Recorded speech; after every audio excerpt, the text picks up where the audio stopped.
trial of Adolf Eichmann begins, reviving memories of the Nazi horrors of the Second World War.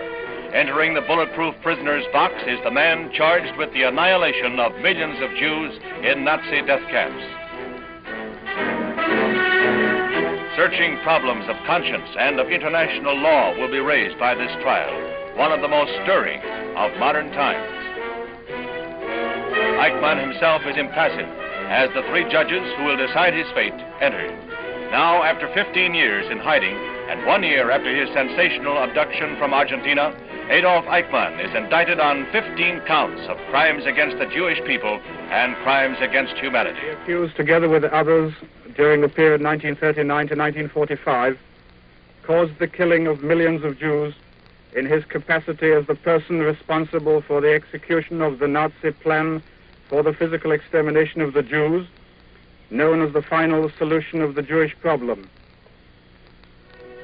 Eichmann's attorney, Dr. Robert Servatius, opens by denying the legality of the trial and questions the jurisdiction obtained by Eichmann's forcible capture.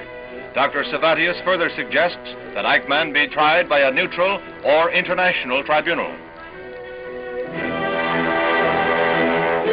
Israeli Attorney General Gideon Hausner, the chief prosecutor, replies that no one except the State of Israel has sought to bring Eichmann to justice and cites the Nuremberg war crimes trials as precedent for this trial.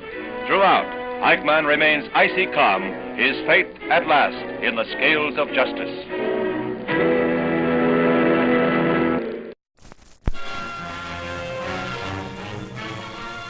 In the courtroom at Jerusalem, the stage is set for the 115th session of the trial of Adolf Eichmann. Prosecution and defense awaiting the announcement of the verdict. Adolf Eichmann, the 55-year-old former Gestapo colonel, comes to judgment before an Israeli tribunal of 3 German Jews who escaped Nazi persecution. Nearly 4 months have passed since the jurist retired to consider the mass of trial evidence. Now, in a 300-page judgment, Eichmann is found guilty of crimes against the Jewish people, crimes against humanity, and war crimes. The verdict made Eichmann liable to become the first man to be executed under a civil court verdict in the State of Israel. Sentencing comes 4 days later. Eichmann to die on the gallows. He still has available to him an appeal to the Israeli Supreme Court, and if turned down there, an appeal for clemency to the Israeli president.